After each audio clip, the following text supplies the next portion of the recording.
Olá pessoal, então bem-vindos ao primeiro vídeo sobre bioquímica e a gente vai falar hoje sobre os carboidratos. Primeiro eu vou pedir para vocês prestarem atenção nessa palavrinha.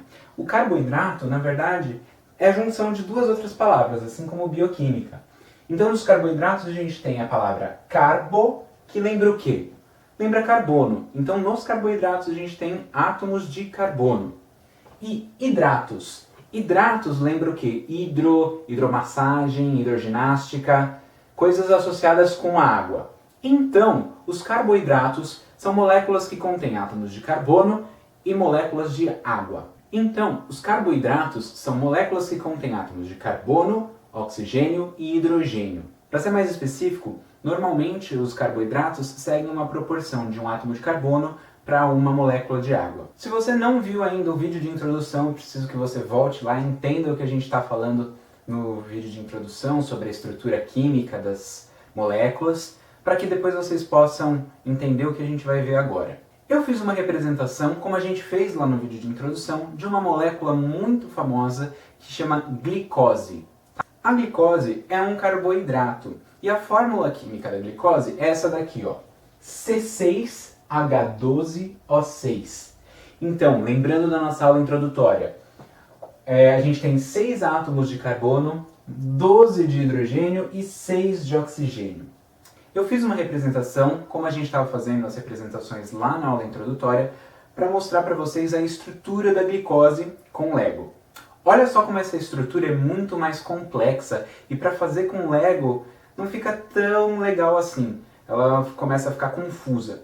Então, para isso, a gente tem um tipo de representação, também por modelos, que é uma representação que a gente faz os átomos como bolinhas coloridas e as ligações entre os átomos através de barrinhas de plástico. Então, aqui está uma representação da molécula de glicose utilizando esse modelinho químico aqui, que é um pouco... Opa, quebrei uma ligação aqui. Que é um pouco mais completo do que aquele modelinho de Lego que a gente estava utilizando, que era um modelinho muito didático, porém ele não mostra pra gente, por exemplo, o formato da molécula, né? Então, ó, aqui a gente pode enxergar mais ou menos o formato da nossa molécula. Vamos ver se realmente a gente tem aqui uma molécula de água para cada átomo de carbono? Eu vou desmontar esse modelinho e tentar montar com as mesmas peças que eu utilizei aqui, moléculas de água e átomos de carbono. Pronto, pessoal, eu desmontei o meu modelo e aqui eu consegui 2, 4, 6 bolinhas pretas que estavam representando os átomos de carbono e eu consegui fazer moléculas de água. Então aqui eu consegui fazer 1, 2, 3, 4, 5, 6 moléculas de água. Então, para vocês compreenderem que as moléculas de carboidrato, elas são basicamente feitas com carbono e água. Agora, qual que é a função do carboidrato num organismo vivo? A principal função dos carboidratos é servir de fonte de energia para os seres vivos. Então, quando a gente está se alimentando, a gente faz a ingestão desses carboidratos para que eles possam participar no nosso processo de respiração, que é o que gera energia para o nosso corpo funcionar. Os carboidratos também são fonte de energia para os vegetais. Porém, enquanto nós utilizamos fontes de glicose já existente, as plantas precisam formar a própria glicose para servir como fonte de energia para elas. Isso acontece através do processo de fotossíntese. Então, no processo de fotossíntese, as plantas absorvem CO2 e água e com o auxílio da luz do sol, ela consegue formar então glicose e oxigênio. Eu representei aqui, pessoal, a equação química que mostra a transformação do CO2 e da água em glicose e oxigênio. Então, basicamente, o que está acontecendo aqui é o seguinte: a gente está separando esse oxigênio do átomo de carbono e aí a gente vai poder juntar depois um átomo de carbono com uma molécula de água, que é o processo inverso do que eu estava fazendo quando eu desmontei o meu modelo. É como se eu pegasse o carbono do CO2, juntasse com a água e a gente pudesse formar então a glicose e os oxigênios a mais que vieram do CO2 vão embora na forma de gás oxigênio. Outra função importante dos carboidratos é uma função de gerar estrutura. Nos vegetais, por exemplo, nós conseguimos encontrar os carboidratos nas paredes celulares que envolvem a célula dos vegetais para dar resistência àquela célula. Porém, nos vegetais, esses açúcares, esses carboidratos, não estão na forma de glicose. Eles são encontrados na forma de celulose. Guarda esse nominho que mais para frente eu vou explicar o que é a celulose. Já nos insetos, os carboidratos são responsáveis em formar o exoesqueleto. Como os insetos não têm ossos, eles precisam de alguma estrutura rígida para manter eles no formato que eles têm. Então, nos insetos, além de gerar energia, os carboidratos vão ser utilizados para a sua estrutura externa, que dá resistência e rigidez para os insetos. Nesse caso, os açúcares estão presentes na forma de quitina. Bom, pessoal, esses nominhos que eu falei, quitina, celulose, eles são açúcares um pouco mais complexos do que esses açúcares aqui na forma, por exemplo, da glicose. Quando eles forem ter uma atividade estrutural, eles precisam ficar ligados com os outros para formar uma cadeia muito grande, que eles consigam formar alguma estrutura resistente. Então o que acontece é mais ou menos isso. Aqui eu tenho um clipe. Esse clipe representa para a gente um açúcar. Para o açúcar, então, ter uma função estrutural, essas duas moléculas de açúcar têm que se juntar para formar uma cadeia de açúcares. Então, por exemplo, eu vou juntar esses dois clipes dessa maneira. Só que aí você vai ter uma nova molécula de açúcar que vai aparecer aqui e vai se ligar a esses dois outros açúcares. Pronto, agora a gente tem uma cadeia de 3 açúcares. E conforme a gente vai tendo açúcar em excesso no nosso corpo, a gente vai guardando esses açúcares. E assim a gente consegue formar uma corrente de açúcares, um ligado ao outro. Uma outra forma de falar sobre os açúcares e os carboidratos é chamar essas partezinhas pequenas que a gente estava ligando uma nas outras de sacarídeos. Então essas cadeias muito longas é o que a gente chama de polissacarídeo. Poli significa muito. Então um polissacarídeo tem muitos sacarídeos, muitas unidades de açúcar ligados uma nas outras, formando essa corrente grandona aqui. Então tanto a celulose quanto a quitina são polissacarídeos e eles são utilizados para gerar estrutura nos seres vivos. Uma outra função desses polissacarídeos é armazenar energia. Quando a gente se alimenta, a gente não utiliza todos os carboidratos de uma vez, até porque senão a gente teria que ficar comendo toda hora. Então, todo o açúcar que sobra no nosso corpo tem que ser armazenado de alguma forma. E a gente armazena esse açúcar na forma de um polissacarídeo. No nosso caso, nós armazenamos esses açúcares extras que não foram utilizados na forma de um polissacarídeo chamado glicogênio. Muito nome complicado, né? Não precisa se preocupar com os nomes agora. Eu só quero mostrar para vocês que os carboidratos são fonte de energia. Por isso, eles são a base da nossa alimentação. Então nós precisamos consumir carboidratos para ter energia. Mas a gente não pode exagerar no consumo de carboidratos. E a gente também tem que tomar cuidado com a forma que o carboidrato é assimilado pelo nosso corpo. Hoje em dia nós temos produtos industrializados que são chamados de processados e a gente tem produtos chamados de ultraprocessados. Nesse tipo de produto, a gente geralmente tem muito açúcar e uma disponibilidade muito grande desse açúcar. Ou seja, quando a gente come esses produtos ultraprocessados, nós não só estamos comendo carboidrato demais, mas esse carboidrato está numa forma muito fácil para o nosso corpo assimilar. Ué, a gente não precisa de energia? Isso não seria bom? Bom, pessoal, se nós tivermos um excesso de carboidrato, isso pode alterar muito seriamente o funcionamento do nosso corpo. De fato, o nosso corpo está acostumado a lidar com carboidratos, mas ele também tem um limite da quantidade que ele consegue processar em um determinado período de tempo. Assim, é sempre melhor a gente optar por fontes naturais de carboidrato, como, por exemplo, frutas e legumes.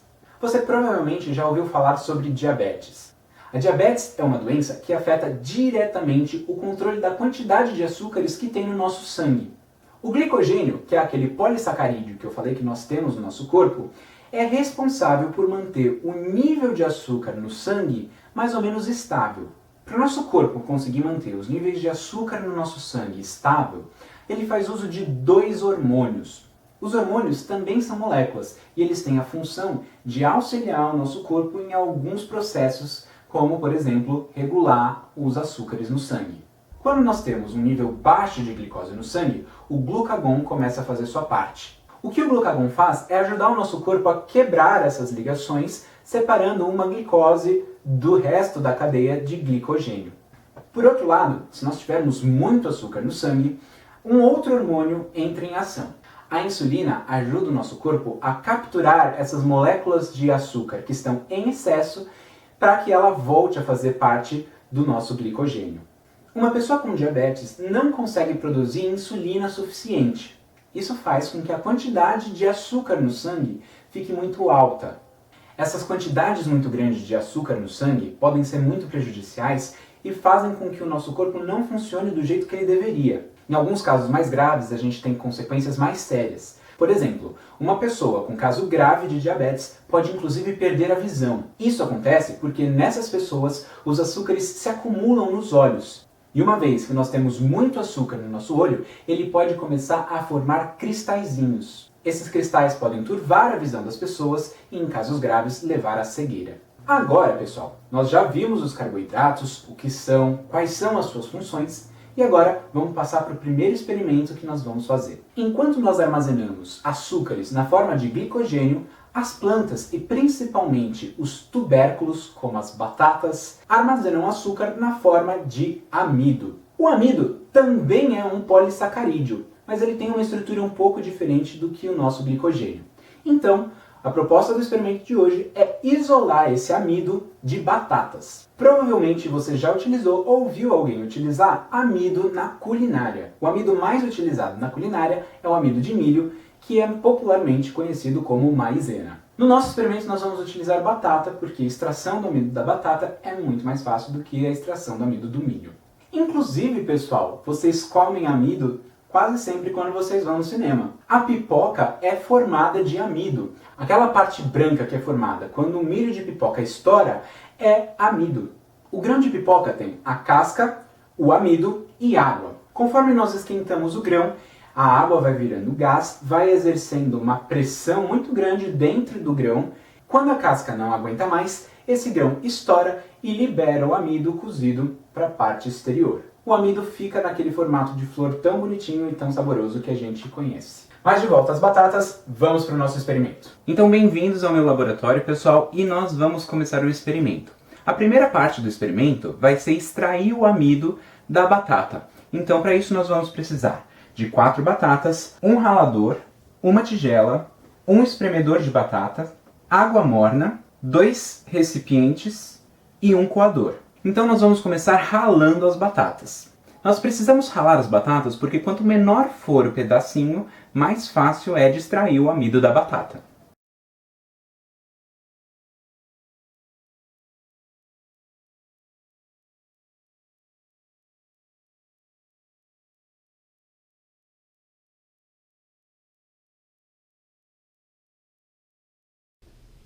Bom, pessoal, agora que eu já ralei a batata, a gente vai para o próximo passo. Você já deve ter percebido que essa batata, quando você rala, ela solta um líquidozinho meio esbranquiçado. Esse esbranquiçado é o amido que está saindo da batata. Então, para a extração, a gente vai adicionar um pouco de água morna para começar a tirar todo o amido, o máximo de amido possível que a gente tiver aqui na batata.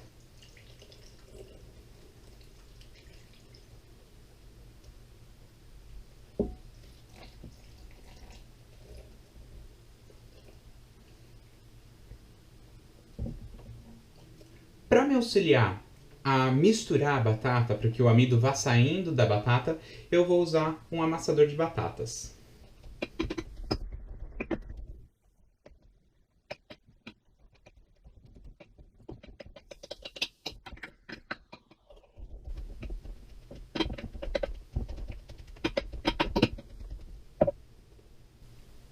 Depois de amassar bem as batatas, se você não tiver o espremedor, você pode fazer isso com as mãos. A gente vai transferir esse líquido para um recipiente. Eu vou utilizar aqui uma vidraria de laboratório. Isso daqui se chama Becker. É tipo um copo de vidro que tem aqui a graduação da quantidade de líquido que a gente vai colocar aqui dentro. Tudo bem? Então eu vou fazer a transferência do líquido para o Becker e eu vou utilizar o coador para impedir que as batatas passem para o Becker.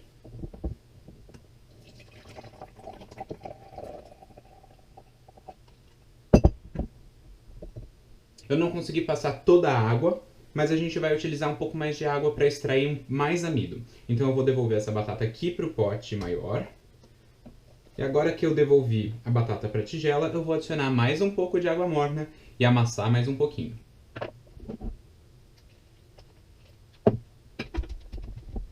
Para esse experimento dar certo, pessoal, a gente precisa cortar a batata em tiras muito pequenininhas. Isso faz com que a maior parte do amido vá para a água. Se a gente cortar a batata em pedaços muito grandes, a gente vai conseguir muito pouco amido no final do experimento. Agora a gente vai transferir de novo o líquido para o becker, utilizando o coador.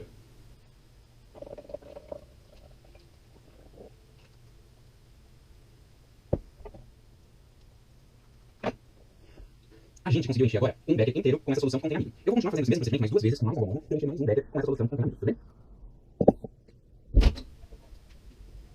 A gente conseguiu encher agora um becker inteiro com essa solução que contém amido. Eu vou continuar fazendo esse mesmo procedimento mais 2 vezes com mais água morna para eu encher mais um becker com essa solução que contém amido, tudo bem? Depois de transferir o líquido com amido para os beckers, o que nós vamos ter é alguma coisa assim. Perceba que na parte superior o líquido vai ficar escuro. Isso porque algumas partes da batata vão reagir com o oxigênio do ar, elas vão oxidar.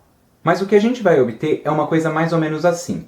Uma parte superior escura e aqui embaixo vocês vão ver que o amido começa a depositar no fundo do becker. A mesma coisa acontece no segundo becker. Aqui a gente tem a solução ainda um pouco mais clara, mas aqui no fundo a gente também consegue ver o amido que precipitou. Agora é a parte mais chata, porque nós vamos ter que esperar isso daqui precipitar tudo para a gente conseguir tirar o amido, lavar o amido e depois a gente vai usar esse amido em outra experiência. Bom pessoal, eu deixei aqui descansando as nossas soluções com amido e aí vocês vão perceber que agora já depositou lá no fundo muito bem o amido. Então aqui pessoal, a gente está vendo que o amido não solubiliza na água, ele não mistura na água. Então fica mais fácil da gente separar agora o amido e a gente vai fazer isso tirando o que a gente chama de sobrenadante. O sobrenadante é a parte superior da nossa mistura. Essa é uma mistura que tem uma separação, né? Então a parte de cima, que fica na fase líquida, fica no líquido, é o que a gente chama de sobrenadante, e o sólido que depositou aqui embaixo é o que a gente chama de precipitado. Então a gente tira o sobrenadante e depois a gente vai lavar o precipitado para que a gente tenha um amido bem separadinho, bem puro. Além dos 2 beckers que eu separei ontem, quando eu fui limpar as coisas aqui, eu fui lavar as minhas vidrarias, eu aproveitei um pouco da batata que sobrou para extrair um pouquinho mais na hora que eu estava lá na pia, que eu usei um pouco mais de água. Então eu consegui também separar mais um pouquinho de amido aqui nesses 2 outros beckers. Então eu vou filtrar tudo que eu tenho aqui, tirando o sobrenadante, com o maior cuidado possível para depois eu lavar o amido que sobrou.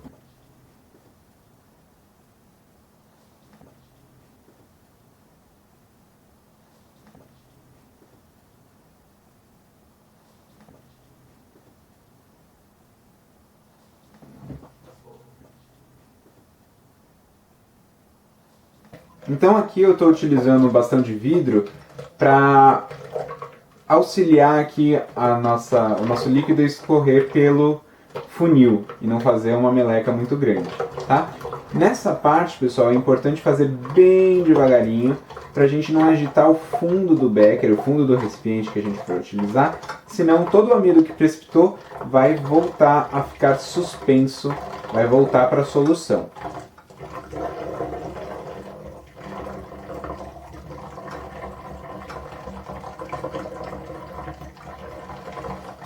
Aqui eu também estou utilizando uma garrafa PET para me livrar do líquido, mas se você for fazer isso em casa, pode fazer na pia, tá? Eu só estou utilizando a garrafa porque eu não tenho uma pia aqui no meu laboratório ainda.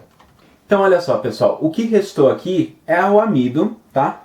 Boa parte do amido vai passar para a garrafa. Então se você quiser aproveitar o máximo possível a sua extração, você pode esperar assentar aqui o amido de novo, precipitar o amido de novo na garrafa, transferir o líquido para uma outra garrafa e assim por diante até você coletar todo o amido possível. Eu acho que no nosso caso não é necessário, porque a gente coletou bastante aqui e nos outros beckers.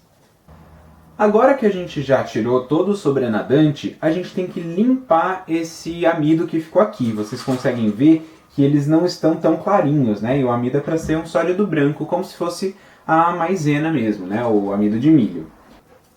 Agora que eu tirei todo o sobrenadante, eu tenho que limpar esse amido que ficou aqui. Então o que eu vou fazer? Eu vou adicionar água e eu vou tentar juntar todos os beckers em um becker só para ficar mais fácil para a gente limpar tudo de uma vez. Então eu vou adicionar água e agitar essas soluções e transferir tudo isso para um becker só. Então eu tenho que colocar água de pouquinho.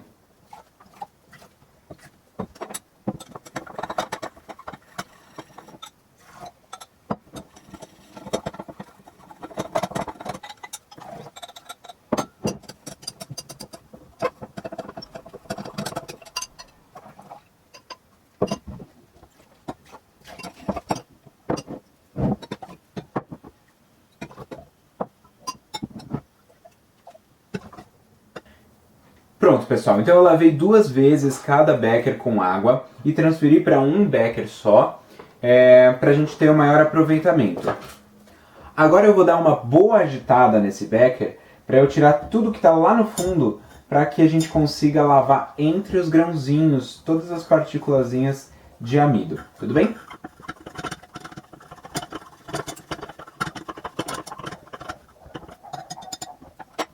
Depois de agitar bem, eu vou deixar agora esse becker descansando para que todo o amido precipite, a gente possa tirar essa água e daqui a 1 horinha lavar de novo o nosso amido.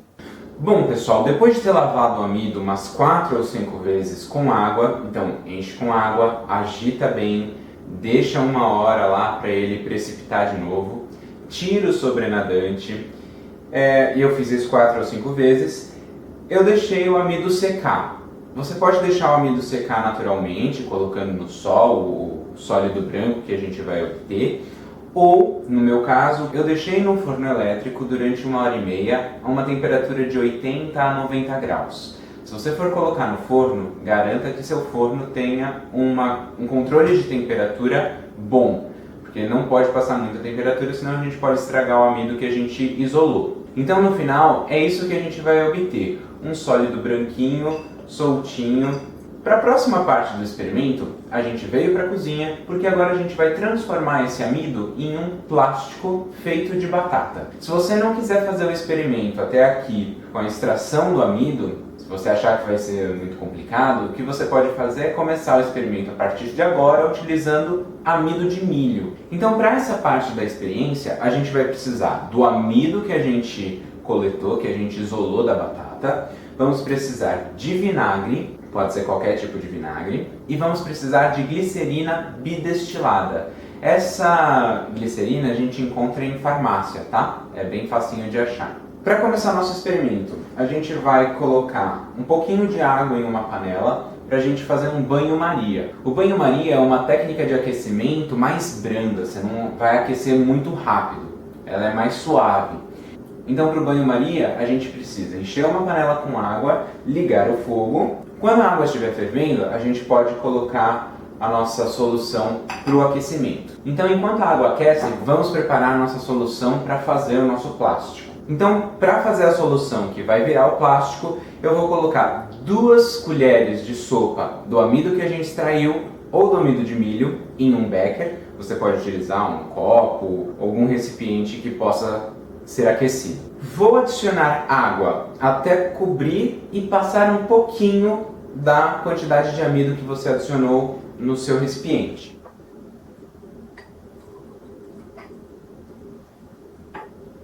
Assim ficou um pouco acima do nível que estava só com amido. Então, vou adicionar 5 colheres de sopa de vinagre. Por fim, eu vou adicionar 1 colher de sopa e meia de glicerina bidestilada. E agora a gente precisa agitar bem essa solução. Quando a água começar a ferver, a gente pode adicionar o nosso recipiente dentro da panela com água e ir agitando. Nesse momento é preciso ter muito cuidado para a gente não se queimar, então peça ajuda para alguém na hora de fazer essa parte.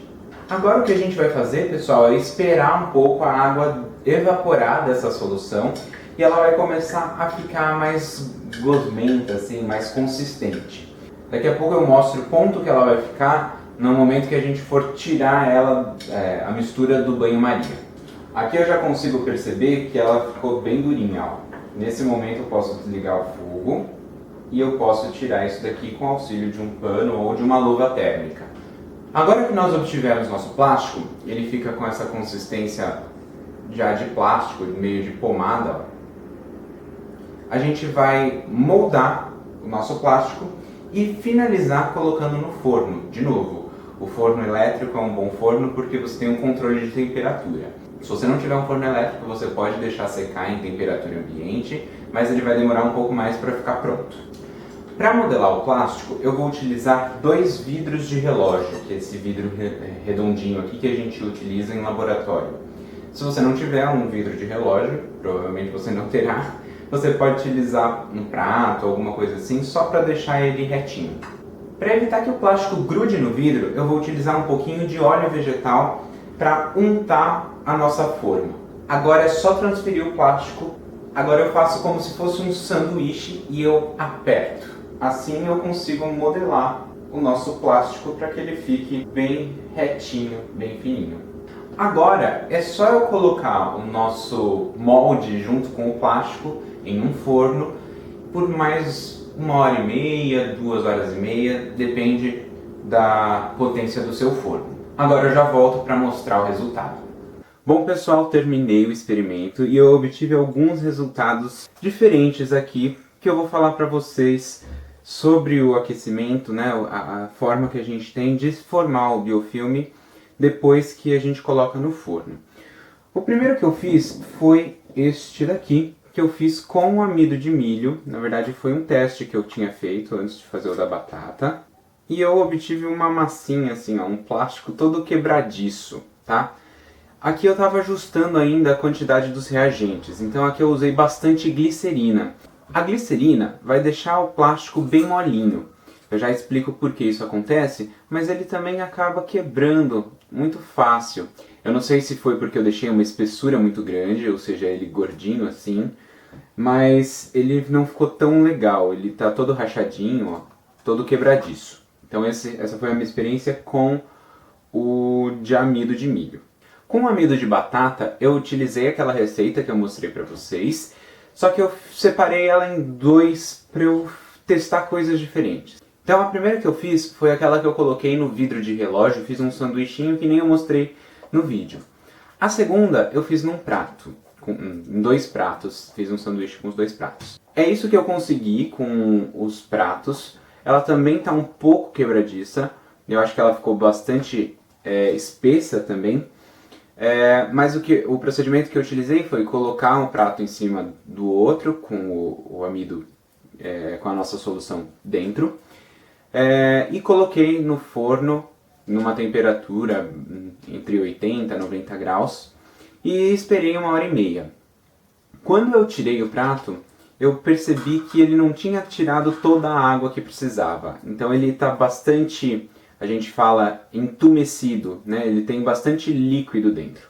Talvez, se eu tirasse um dos pratos depois dessa 1h30, que ele conseguiu pegar alguma forma, e deixasse mais 1h30 sem o prato de cima, a água pudesse evaporar melhor e talvez ele não ficasse tão quebradiço, tão entumecido assim, com tanta água dentro dele. Tudo bem? O que eu fiz no vidro de relógio, ele ficou bem menos espesso, porque o vidro de relógio, por ele ser menorzinho e ele ter uma curvatura padrão, os dois encaixam muito bem. Então a espessura do biofilme ficou basicamente uniforme e bem fininha. Esse foi o resultado que eu obtive e o procedimento que eu utilizei para secagem foi o procedimento que eu falei agora há pouco, de deixar 1h30 no forno para ele pegar a forma dele, depois tirar uma das tampas e voltar para o forno para ele secar. Eu deixei mais 1h30 ele secando, não sei se dá para perceber, mas a parte do meio ainda está eu não sei se dá para perceber, mas a parte do meio ainda está um pouco esbranquiçada. isso significa que ainda tem água para evaporar daqui. A gente também consegue perceber que tem umas bolinhas de ar. Então parece mesmo que tem o processo de evaporação da água acontecendo, de fato é o que acontece aqui, e ele é bastante determinante na hora de obter o plástico bonitinho. Então talvez eu pudesse deixar ele um pouquinho mais no forno, mas eu decidi tirar porque eu precisava terminar de gravar o vídeo para conseguir postar a tempo. O melhor resultado foi com o amido da batata. Ele parece formar um plástico mais resistente, né, menos quebradiço do que quando comparado ao plástico de amido. Eu ainda não fiz a comparação utilizando o mesmo método para os dois. E isso, na verdade, é extremamente importante se a gente for comparar de fato a eficiência dos dois tipos de amido. Agora o que eu quero falar para vocês é o seguinte: esse experimento aqui, eu não tive tempo de otimizar essa receita. Então, para aqueles que se interessaram em fazer o biofilme de batata, e no caso sobrou bastante amido aqui que eu extraí da batata, no meu caso, se tiver sobrado amido aí para vocês, eu recomendo que se vocês tiverem interesse, se tiverem tempo, que vocês brinquem um pouco com as proporções. Coloca um pouco mais de amido, ou coloca um pouco mais de glicerina, varia a quantidade de vinagre, para ver se acontece alguma mudança. O importante, pessoal, é que quando você for fazer essas mudanças para explorar melhor, otimizar o seu produto final, você tem que fazer alterações uma a uma. Não adianta você mudar tudo de uma vez, porque aí você não vai entender o que está acontecendo. Então, na hora de você fazer as mudanças, deixa tudo igual e muda só a quantidade de um ingrediente, tudo bem? Assim você vai conseguir saber qual que é a influência que aquele ingrediente tem no seu produto final. Agora chegou a hora de explicar o que está acontecendo aqui.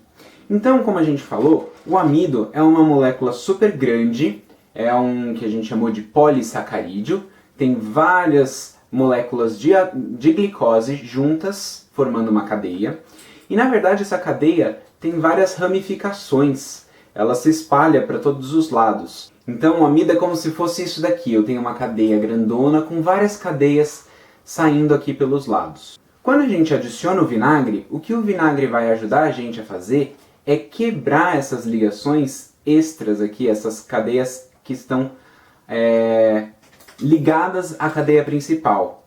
E aí a gente vai garantir que este amido fique linearzinho assim, tudo bem? Só com uma cadeia. Com o vinagre a gente não vai conseguir tirar todas as cadeias. E tá tudo bem porque a gente viu que forma bem o plástico. Mas essa talvez seja uma característica interessante para testar. Ver o que será que acontece com o nosso bioplástico se a gente tirar o vinagre da receita. Ou se a gente colocar mais vinagre na receita.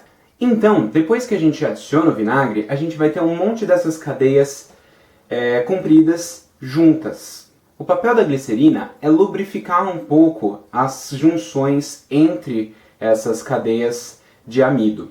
Assim, a gente dá uma certa mobilidade para o plástico e ele não fica tão rígido. Vocês podem ver que o plástico dobra. E isso que a gente fez, pessoal, é o que a gente pode chamar de plástico biodegradável.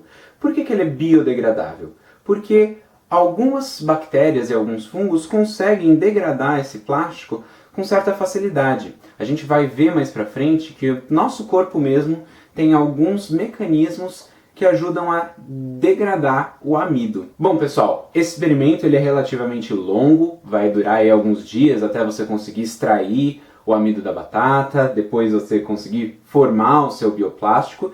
E se você for fazer o teste alterando as quantidades de reagentes para avaliar o que aconteceu no seu bioplástico, vai anotando e manda aí nos comentários quais foram as alterações que vocês fizeram e quais os resultados que vocês obtiveram com essas alterações. Então o vídeo de hoje é esse, a gente conseguiu extrair amido da batata, a gente entendeu o que é o amido, o que são os carboidratos e conseguimos fazer também um bioplástico, que é um plástico feito de amido. Espero que vocês tenham gostado do vídeo, que vocês tenham gostado do experimento e que vocês tenham compreendido um pouco melhor o que são os carboidratos que a gente tanto ouve falar, que estão nos nossos alimentos e a gente nem se dá conta de que eles estão lá, tirando quem está de dieta. Então é isso, pessoal. Deixe seu comentário no vídeo e até o próximo Desvendando a Bioquímica. Falou!